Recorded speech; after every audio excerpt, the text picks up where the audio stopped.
다 같이 요한복음 16장 5절에서 15절 보도록 하겠습니다. 요한복음 16장 5절에서 15절입니다.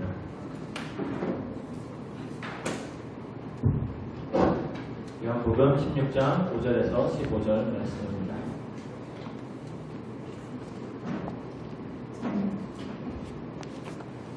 함께 교독하도록 하겠습니다. 한 절씩 교독하도록 합니다. 제가 먼저 읽겠습니다.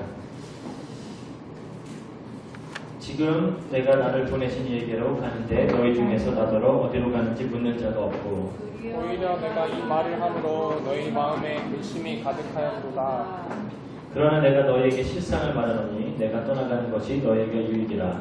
내가 떠나가지 아니하면 보혜사가 너희에게로 오시지 아니할 것이요 가면 내가 그를 너희에게로 보내리니 그가 와서 죄에 대하여 의에 대하여 심판에 대하여 세상을 책망하시리라. 죄에 대하여 함은 그들이 나를 믿지 아니하며 의에 대하여라 함은 내가 아버지께로 가니 너희가 다시 나를 보지 못하며 심판에 대하여 함은 이 세상 영경이 심판을 받았습니다. 내가 아직도 너희에게 이를 것이 많으나 지금은 너희가 감당하지 못하리라. 그러나 진리의 성령이 오시면 그가 너희를 모든 진리 가운데로 인도하시리니 그가 스스로 말하지 않고 오직 들은 것을 말하며 장래의 일을 너희에게 알리시리라. 그가 내 영광을 나타내리니 내 것을 가지고 너희에게 알리시겠습니다. 무릇 아버지께 있는 것은 다 내 것이라. 그러므로 내가 말하기를 그가 내 것을 가지고 너희에게 알리시리라 하였노라. 아멘. 네, 우리 주일 강단 말씀 제목이 뭐였죠? 보혜사 성령. 보혜사 성령. 그렇죠? 우리가 이제 말씀을 선포할 때 이제 하나님의 사랑에 대해서든지 하나님이 우리를 위해 하신 일 이런 것들에 대해서 이야기하는 것은 쉬워요. 그런데 항상 가장 어려운 게 신앙에서도 가장 어려운 게 하나님의 존재에 대해서 다뤄야 될 때 그때는 굉장히 어렵습니다. 왜냐면은 하나님이란 분은 우리 인간이 완벽하게 이해할 수가 없는 존재예요. 우리의 이해를 훨씬 뛰어넘는 분이시기 때문에 우리가 우리의 인간의 지능을 가지고 하나님을 완전히 알 수도 없고 이해할 수도 없습니다. 그런데 우리가 그 하나님이 이렇다 저렇다라고 신학으로 이렇게 규명을 하면서 밝히기가 굉장히 어려워요. 하나님의 존재 자체가 그렇습니다. 삼위일체라 그러죠. 아버지, 아들, 성령 그 세 분이 하나인데 또 한 분이 세 분이래요. 아무리 우리가 생각을 해보고 이해를 해보려고 해도 안 되는 분이에요. 그런데 이제 우리가 거기 중에서 성령에 대해서 이야기를 하려고 하는 겁니다. 그래서 우리가 하나님의 존재에 대해서 다루는 것이 굉장히 어려운데 그래도 하나님께서 우리에게 스스로를 계시하고 있는 부분이 있어요. 하나님께서 자기 자신을 인간에게 나타내는 부분들이 있습니다. 그거는 어떤 부분이냐? 다 우리의 구원과 관련된 부분들이에요.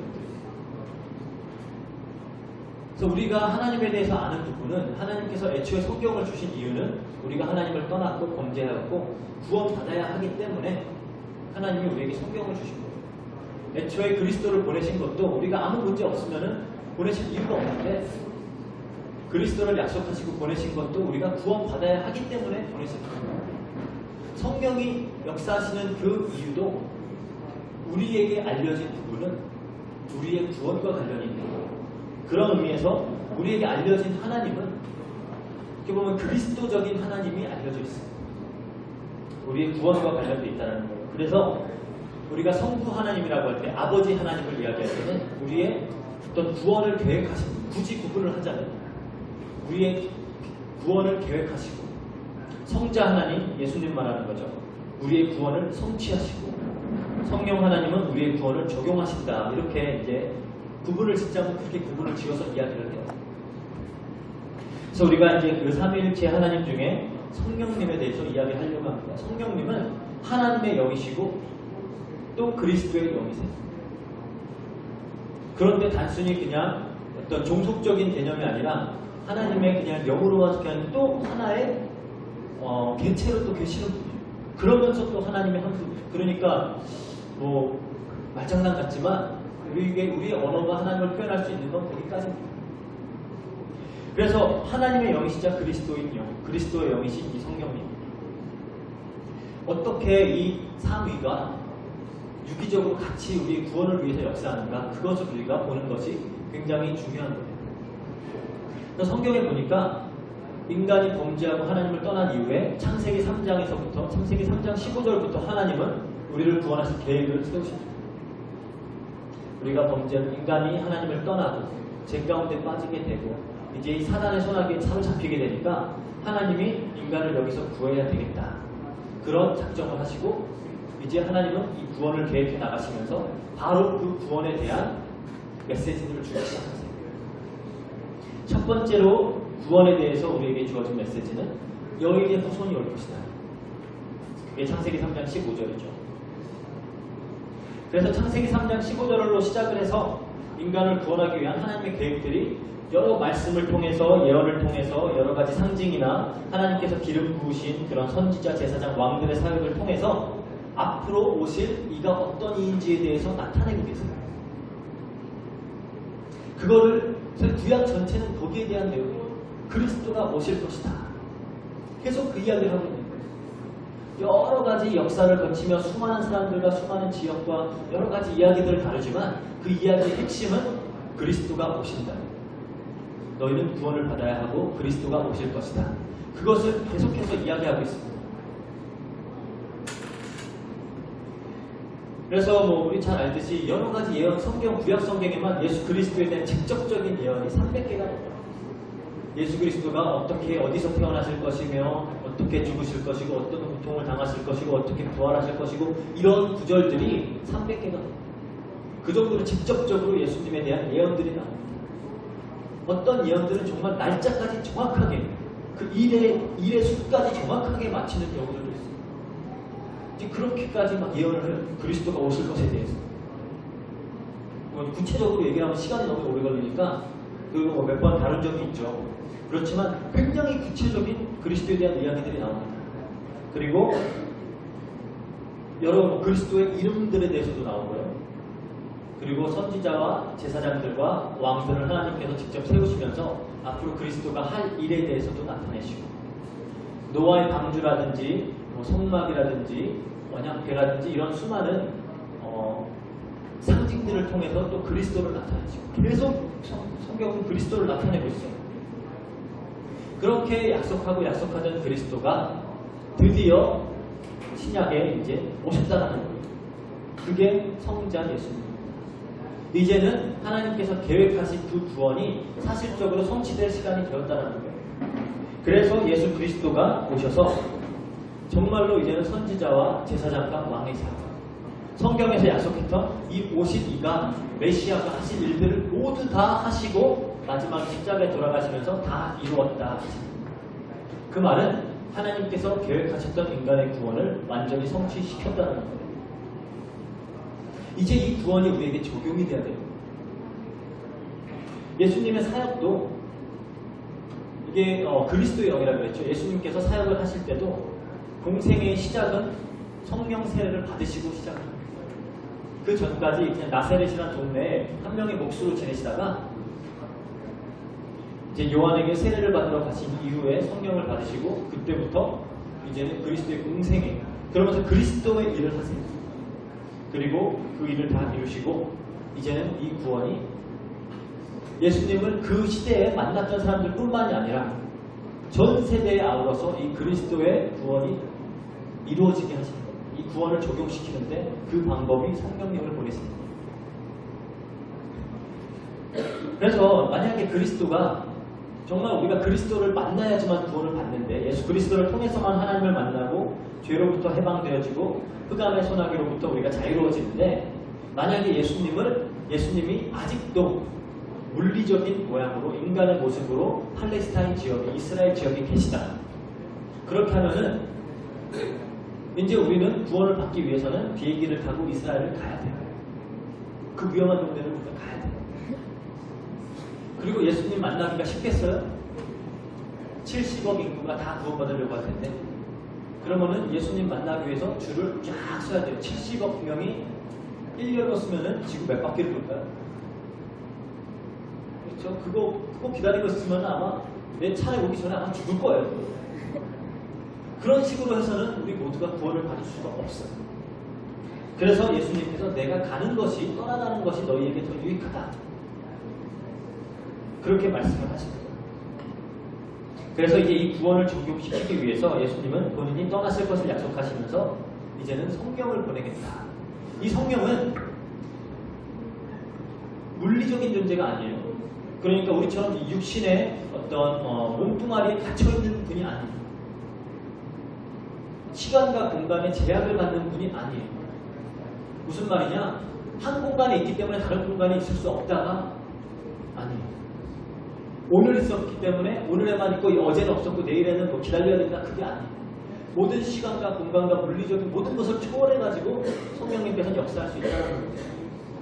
시간을, 공간을 창조하신 분이 하나님이시기 때문에 그 시간과 공간 안에서도 역사하지만 그것을 초월해서도 역사하세요.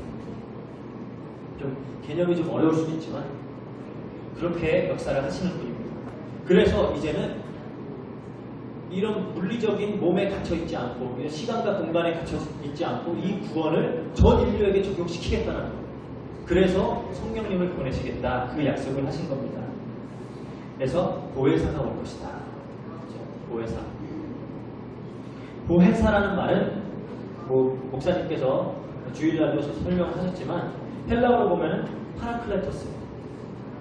이제 파라라는 말은 그러니까 굳이 그 해석을 하자면 파라라는 말은 곁에서라는 그런 어떤 전치사입니다.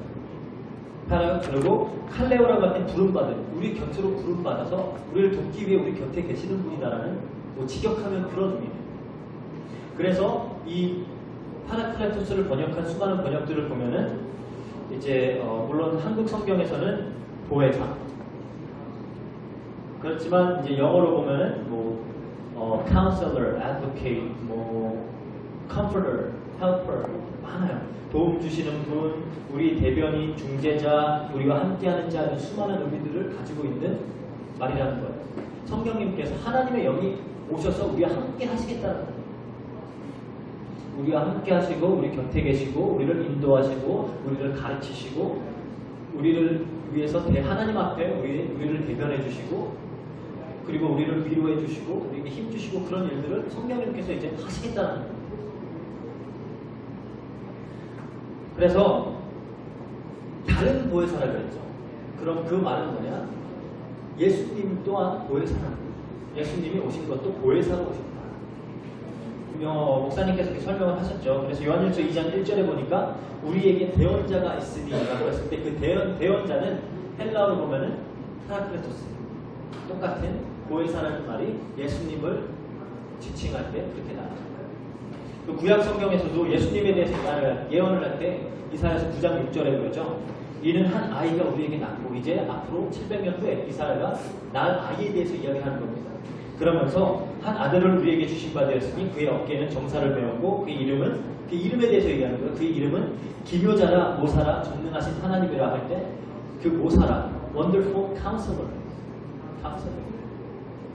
성경에 나오는 그 우리가 보혜사라고 할 때 카운셀러 그 같이 그렇게 번역을 하셨습니다. 물론 이제 언어가 다르죠. 구약 성경은 히브리어, 신약 성경은 헬라어로 쓰였습니다. 그래서 이제 그 히브리어를 볼 때는 아야츠라는 말입니다. 그 말은 조언하다, 상담하다, 인도하다 이런 의미입니다. 어떻게 보면 의미가 거의 비슷한 겁니다. 또 예수님의 이름 중에 하나는 뭐죠? 이사야서 7장 14절에 임마누엘도 오실 것이다. 임마누엘도 어떻게 보면 의미가 거의 비슷한 의미예요. 우리가 함께 하시기 위해 오십니다. 하나님 떠나서 인간에게 문제가 온 거기 때문에 하나님은 우리가 함께 하겠다는 거예요. 하나님이 우리 곁에 계시겠다는 겁니다. 우리 안에 계시겠다는 거고 우리를 인도하시겠다는 겁니다. 그게 성경의 약속입니다. 그래서 보혜사로 오신 거예요. 그리고 예수 그리스도께서 보혜사로 오셔서 이 보혜사의 사역을 완성하시고 이제 이것을 전 인류에게 적용하시기 위해 다른 보혜사를 보내겠다. 그래서 이 다른 보혜사의 사역을 통해서 전 인류에게 이 구원이 적용이 되는 겁니다. 그래서 성령님이 오시기로 약속이 됐죠. 왜 오시기로 했냐? 요한복음 14장 16절에 보니까 영원히 우리와 함께 하시기 위해. 성령님께서 우리에게 오시는 이유는 우리와 함께 하시기 위해서 오시는 겁니다. 하나님이 우리와 함께 하겠다는 거예요. 하나님이 떠났던 우리에게 하나님이 와서 함께 하겠다는 거예요. 그게 구원이에요. 그래서 우리가 예수 그리스도를 영접할 때 성령이 우리 안에 거하신다고 해요. 우리가 성령님의 전이 된다는 거예요. 그리고 또 이 예수님 그 보혜사가 오는 이유는 17절에 보니까 함께 거하시고 너희 속에 계시거든. 그러기 위해서 오신다는 거예요. 하나님께서 우리와 함께 하시는 거예요. 18절에 보니까 14장 18절에 보니까 구원처럼 내버려두지 않고 함께하기 위해서 오신다는 거예요. 그뿐 아니라 14장 26절에 보니까 모든 것을 가르치시고 예수님께서 우리에게 말한 모든 것을 생각나게 하시겠다는 거예요. 그게 성령님께서 하시는 일입니다. 그리고 27절에 보니까 평안을 끼치기 위해 오시겠다는 거예요. 우리에게 참된 평안을 주시겠다는 거예요. 우리를 위로해 주시고, 그래서 comforter 그런 말 있죠. helper 우리 도와주시고 위로하겠다는 거예요. 우리에게 평안을 주시겠다. 그리고 16장 13절에 보니까 그뿐 아니라 우리를 진리 가운데로 인도하겠다. 이 성령님께서 이제는 우리를 진리로 인도하시는 겁니다. 진리로 인도하고 15장 26절에 보니까 이 진리의 성령이 오실 때 그가 나를 증언할 것이다. 성령님이 또 오셔서 하시는 일은 전도예요. 그리스도를 증언합니다. 그래서 사도행전 1장 8절에 오직 성령이 너에게 임하시면 너희가 권능을 받고 예루살렘과 유대와 사마리아 땅 끝까지 이르러 내 증인이 되리라. 성령이 오셔서 하시는 일은 전도예요. 이 그리스도의 복음을 선포되게 하고 적용되게 하는 것이 성령께서 하시는 일입니다. 그래서 이 성령님이 우리 안에 오셔서 이제는 이 우리를 통해 전도라는 행위를 하게 하시면서 이 구원이 더욱더 선포되어서 땅 끝까지 전파되게 하는 것이 성령님께서 하시는 일입니다. 그 시작이 사도행전입니다. 그래서 우리가 사도행전은 성령행전이라고도 불러요. 사도들을 통해서 성령님께서 하신 역사라는 거예요. 그리고 이 보혜사는 그리스도의 영이기 때문에 또 그리스도의 사역을 하시는 거죠. 그래서 오늘 우리가 보니까 죄에 대하여, 의에 대하여, 심판에 대하여 책망하고 있습니다. 그렇죠? 오늘 성경 구절에 보니까 이야기하죠. 죄에 대하여라는 이렇게 이야기하고요. 그들이 나를 믿지 아니하며 죄의 문제. 어떻게 보면 인간의 가장 근본적인 문제 중에 하나가 죄예요. 모든 사람이 죄인이라는 겁니다. 어떤 요즘을 보니까 사람은 악하지 않다라고 주장하는 사람들이 많아지는 것 같아요. 갈수록. 근데 우리가 조금만 스스로에 대해서 솔직하게 생각해도 우리는 굉장히 악한 사람들입니다. 우리 가은이가 아직도 나은이를 너무 지켜요. 이제 엄마 아빠가 나은이 안는 거에 대해서 포기를 했는데 아직도 할머니 할아버지가 나은이를 안는 거에 대해서는 포기를 못했어요. 그래서 할아버지 할머니가 나은이를 당장 내려놓으라고 막 손짓하고 하는 거죠. 어디서 그런 질투라는 게 들어갔을까요? 어디서 그런 화와 그런 어떤 미움과 이런 것들이 이 아이에게 생겼을까라는 거죠. 제가 가르치진 않았거든요. 제가 태어나기 전에 네 동생이 나왔다. 얘가 네 사랑을 다 뺏어갔다. 그러면서 너는 얘를 이제 넌 얘가 네 적이야. 그러지 않았어요. 그런데 바로 그걸 알고 있어요. 모든 인간은 어쩔 수 없이 죄인이라는 겁니다. 인간이 백지의 상태로 태어나는 게 아니잖아요. 그렇죠? 백지의 상태로 태어나는 게 아니기 때문에 뭐 똑같은 걸 가르쳐도 어떤 사람 다 다르게 받아들여요. 자기가 가지고 있는 어떤 성격이라는 게 있고 자기가 가지고 있는 성품이 있고 그런 취향들이 있어요. 그런 것처럼 우리 안에 내재되어 있는 것 중에 하나가 죄의 본질, 죄의 본성. 이거는 우리가 빼낼 수가 없는 거예요. 그래서 우리가 살아가는 세상에 정말 진짜 문제는 뭐냐? 모든 사람이 죄인이라는 거예요. 그래서 모든 사람은 이기적이고 모든 사람은 어떻게든지 남을 짓밟으라도 내가 더 잘난다 그러고 그것 때문에 우리가 지금 살고 있는 세상의 문제는 다 그것 때문에 오는 거예요. 모든 사람들이 다 선하다라고 생각을 해보세요. 그 상상을 한번 해보세요. 이 세상이 어떨지. 다 착한 사람들, 악이 없는 사람들. 당장 슈퍼에 가도 다를 거예요. 그렇죠? 우선 종업원은 하나도 없을 거예요. 훔쳐갈 사람 하나도 없을 거예요. 가격도 굉장히 합리적일 거예요. 사기치지 않으니까. 저 과자 조금 들어있고 막 봉지만 빵빵하지 않을 거예요. 막 가득 들어있을 거예요. 그리고 그냥 돈도 그냥 거기다 놓고 오면 될 거예요. 다 그런 식으로 돌아가겠죠. 근데 우리가 상상을 하기가 힘들어요. 왜? 역사상 그런 세상은 있던 적이 없어요. 항상 인간은 죄인이 있어요. 이것 때문에 그렇게 이 세상을 좋은 세상으로 만들려고 수많은 노력을 했고 각종 유토피아, 파라다이스 막 수많은 아이디어를 내가면서 지상 낙원을 꿈꿨지만 단 한 번도 이루어지지 않았어요. 왜 그러냐? 인간이 악하기 때문에. 여기에 대해서 책망을 오시겠다. 이 문제 해결하시겠다는 거예요. 그리고 의에 대하여 하나님은 거룩하신 분이기 때문에 의롭지 않은 사람이 하나님께로 나아갈 수가 없어요. 그런데 성경은 또 굉장히 웃긴 게 뭐라 그래요? 예수님도 뭐라고 가르쳐요?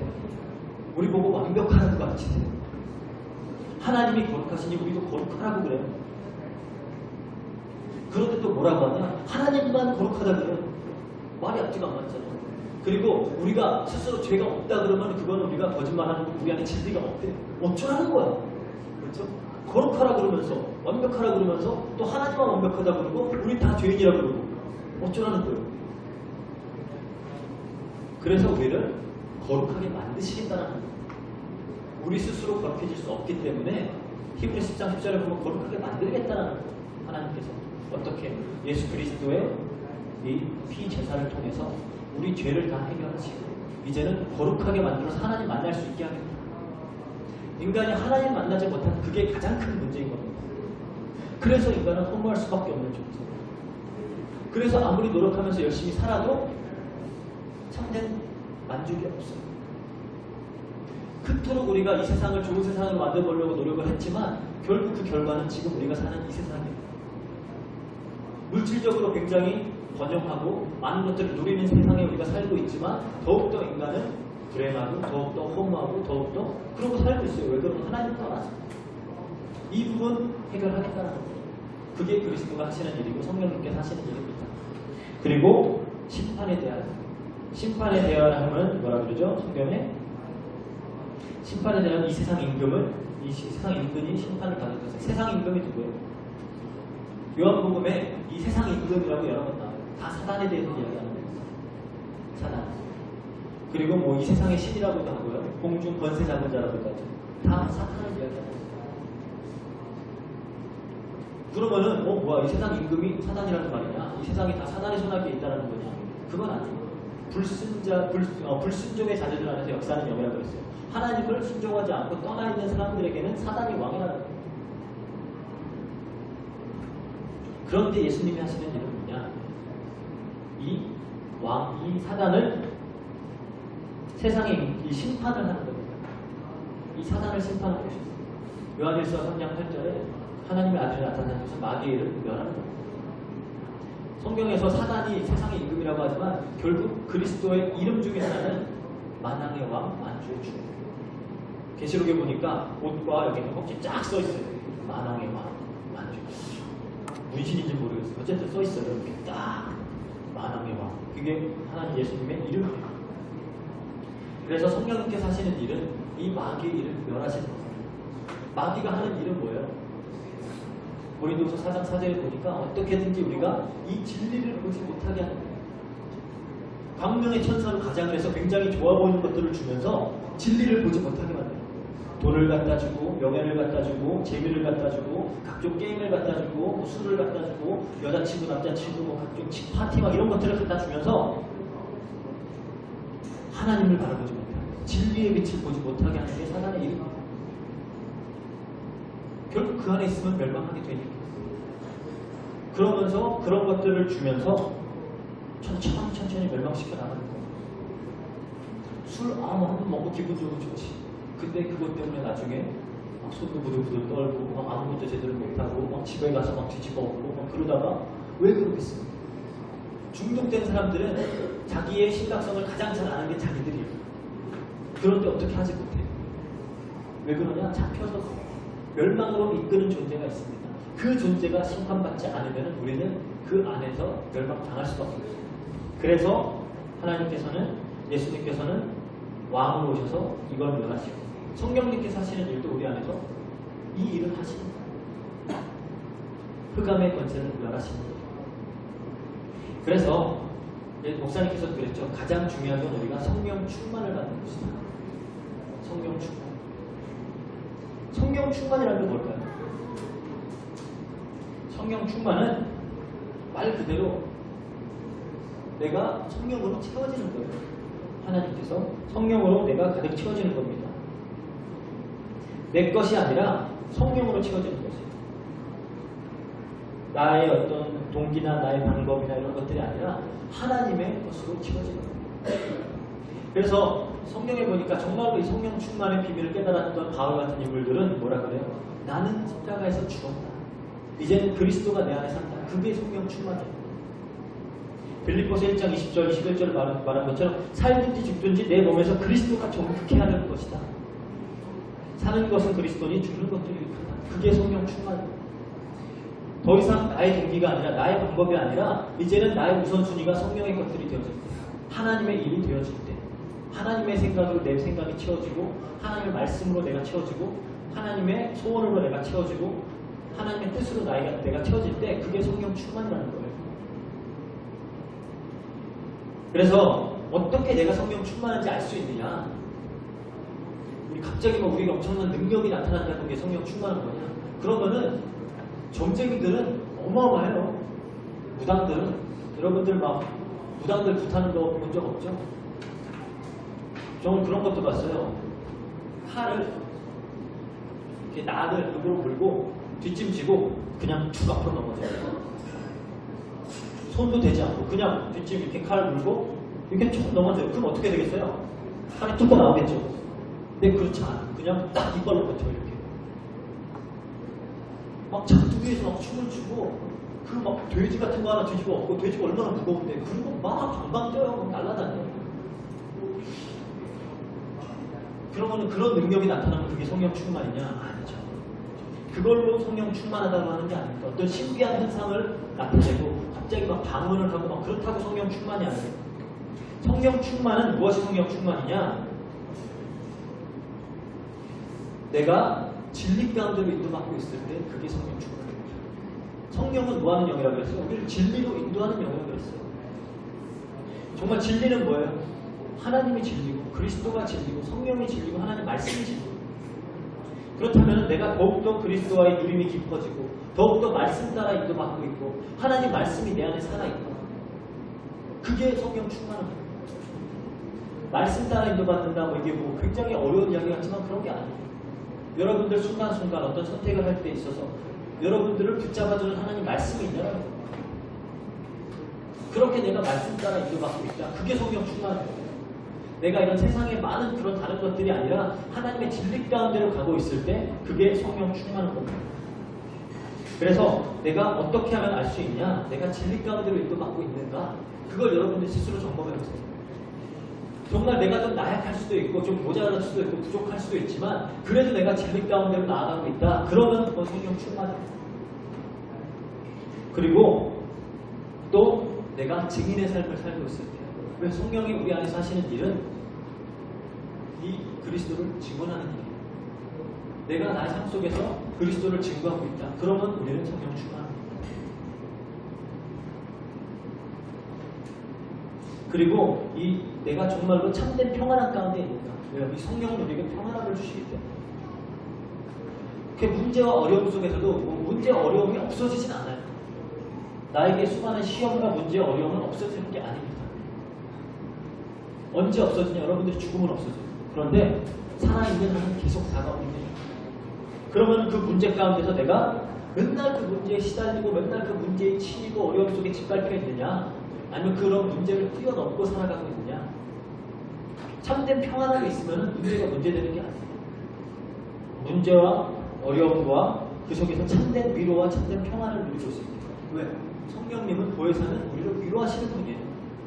우리를 도우시는 분이에요. 이런 상황 속에서 문제 속에서 우리를 바르게 인도하시는 분이에요. 그래서 다윗 같은 사람 보세요. 얼마나 사는 게 힘듭니까?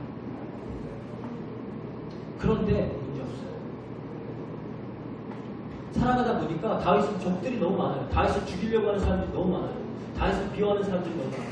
그런데 상관없어요. 왜? 여호와가 나를 방패시니까. 여호와가 나를 요새시니까 문제가 안 됩니다. 성령 충만하죠. 살아가다 보면은 다윗은 정말로 바로 앞길도 깜깜하게 안 보일 때가 많아요. 정말로 지금 당장 뭘 어떻게 해야 될지 모를 때가 많아요. 그렇지만 그게 문제가 되지 않을 거예요. 여호와가 나를 옥죄십니다. 살아가다 보면 내가 굉장히 힘이 없고 내가 부족하고 나의 연약함이 너무 드러날 때가 많아요. 그렇지만 문제되지 않을 거예요. 여호와가 나의 힘이니까. 그게 성령 충만이라는 거예요. 문제가 왔다고 그 문제에 넘어지지 않아요.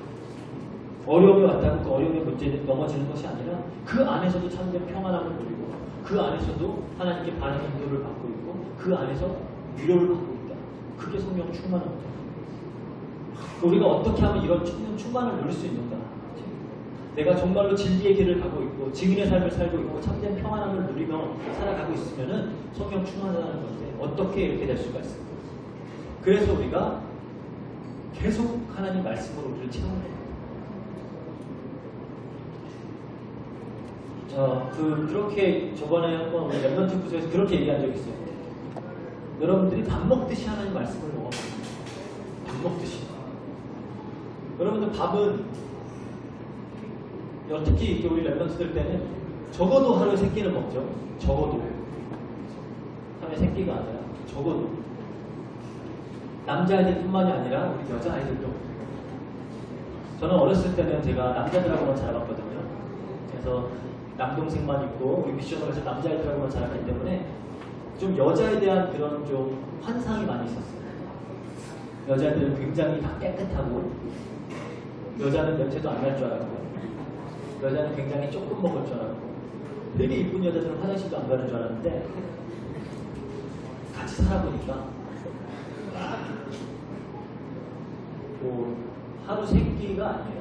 그냥 이렇게 저녁 하나를 이렇게 3턱으로 나눠서 먹어요. 그리고 보면서 대단하다. 찔리는 친구 있나 왜 갑자기 있죠? 그런 걸 보면서 많이 먹는다. 무슨 얘기 하다가 갑자기 하나님 말씀으로 채워야 된다는 거예요. 그렇게 밥은 우리가 쳐 드시는데 그렇죠? 밥 먹듯이 여러분들이 한번 하나님 말씀으로 스스로를 채워보라는 거예요. 그러면은 우리의 성령 충만할 수밖에 없어요. 하나님 말씀이 우리를 인도하는 거예요. 그리고 우리가 기도로서 인도받는 거예요. 정말 모든 상황 속에서 정시기도뿐만이 아니라 무시기도뿐만이 아니라 24시간 늘 우리가 기도하면서 하나님께 바르게 인도받는 거예요. 그럴 때 성령 충만할 수 있죠. 그리고 우리가 이제는 전도하면서 증인의 삶을 살아갈 때 어떻게 보면 전도에 다 모든 축복이 다 들어있습니다. 그래서 증인의 삶을 살아갈 때 그때 우리가 성령 충만함을 누릴 수가 있어요. 2014년도 한 해는 우리가 이제는 적어도 1년이라도 2014년도만이라도 적어도 말씀이 그렇게 주어졌으니까 한번 일심전심지속으로 해보자는 거예요. 하나님 말씀 붙잡고 우리가 일심전심지속 한번 가봅시다. 여러분들이 물론 이렇게 주일 강단 말씀 묵상하는 거 굉장히 중요하고 기도 수첩하는 것도 굉장히 중요해요. 그렇지만 이제는 여러분들도 성경을 읽으세요. 정말 여러분들이 깊이 생각하면서 기도하면서 한번 성경을 읽어보세요. 진짜 성경만한 책이 없어요. 이 세상에 막 수많은 자기 개발서 막 그런 많은 책들이 있지만 그 어떤 것도 저는 자문만 하는 걸 본 적이 없어요. 너무 뭐 좋은 말 하는 책들 많은데 그거 다 합쳐놔봐야 자문만 하는 게 없어요. 어마어마한 문학 전집들 이런 게 많지만 저는 욥기보다 더 대단한 그런 문학 책을 본 적이 없어요. 성경은 굉장한 책입니다. 여러분들이 한번 정말 그걸 읽어보세요. 그럼 정말 하나님 말씀을 읽으면서 묵상하면서 거기에서 오는 그 다윗 왕이 누렸던 정말로 꿀소리만큼 다 그걸 여러분들이 한번 체험을 해봐요. 그래서 2014년도에는 이제 우리 다락방 본부에서도 영성 훈련을 굉장히 강조합니다. 우리가 말하는 영성은 괜히 막 멍한 데 바라보고 막 촛불 하나 째려보고 있으면서 정신 집중하고 그런 거 아니에요. 우리의 영성은 뭐냐? 말씀 중심의 영성이에요. 하나님 말씀을 깊이 묵상하는 거예요. 말씀에 아예 붙잡혀 버리는 게 영성이에요. 그래서 우리가 하나님 말씀을 한번 깊이 읽어보자. 어떤 문제를 만났을 때, 어떤 어려움이 생겼을 때 딱딱 나에게 떠오르면서 나를 붙잡아주는 말씀이 있냐는 거예요. 어떻게 보면 자원 같은 거는 우리가 굉장히 그런 구체적인 삶에서 겪을 수 있는 부분들에 대해서도 다 조언을 하고 있어요. 그렇게 우리가 아주 간단한 문제에 있어서도 하나님 말씀이 탁 떠오르고 나를 붙잡아 주냐는 거. 그 정도로 우리가 하나님 말씀으로 채워보자. 일심 전심 지속. 기도도 마찬가지예요. 이걸로 한 해는 정말로 기도에 집중하는 거예요. 제가 신학원에서 이제 기도에 대해서 이야기를 했는데 그냥 막 뭐 주세요 이런 기도가 아니라 정말로 이제는 하나님의 뜻과 하나님의 나라 이것을 구하는 기도를 여러분들이 한번 전심을 해보세요. 그 안에 모든 축복이 다 있습니다. 그리고 전도. 또 제가 이제 계속 우리 현장에서 우리 만나는 친구들하고 계속 전도하고 있어요. 오늘도 UST 가서 전도하고 계속 전도하다 보니까 하나님께서 굉장히 이렇게 많은 것들을 보여주세요. 우리 월요일 날은 이제 보통 아테네오에서 제가 전도를 하는데 이제 드디어 우리 영선님께서도 전도를 하시고자 마음을 딱 잡수시고 이제는 한번 발전하겠다 해가지고 또 우리 현선이라는 친구와 같이 아테네오 전도를 보러 왔어요. 어떻게 하는지 한번 보자. 자기네도 해야 되니까. 그래서 이제 팀을 나눠서 저는 영서랑 가고 현선이는 브루스랑 가고 해서 이렇게 전도를 했어요. 저희가 계속 아테네오에서 기도를 하던 게 있거든요. 정말로 같이 전도할 이 전도에 마음 있는 그 사람들을 놓고 기도를 했는데 이제 영서랑 한 사람이 한 여자가 이렇게 앉아가지고 있길래 다가가서 복음 전했더니 갑자기 나는 이미 어떤 그 크리스찬 그룹에 있고 나 이미 구원 받았으니까 다른 데 가서 전도하세요. 그래서 혹시 그 너네 그룹도 전도하냐? 딱 그랬더니 갑자기 확 틀더니 막 저희에게 정말 막 덤벼 들듯이 갑자기 들이대는 거예요. 막 너무 갑자기 뭐 자기가 굉장한 걸 발견한 것처럼 그러더니 막 전화를 해가지고 교수 2명을 불렀어요. 그 이제 자기네 그 교회 출신들인데 어떻게든 아테네에서 전도하려고 하는 사람들인데 못 하고 있었던 사람들이에요. 그래서 교수 2명이 또 와가지고 같이 전도하자고. 현장 나가니까 다 있는데 왜 그런 것들을 못 보고 있는 거예요. 그러니까 영수가 저는 왜 현장만 나가면 하나님 이런 걸 보여줄까요? 하라는 거예요. 그렇죠? 가라는 거예요. 그래서 여러분들도 이제는 한번 현장으로 나가보세요.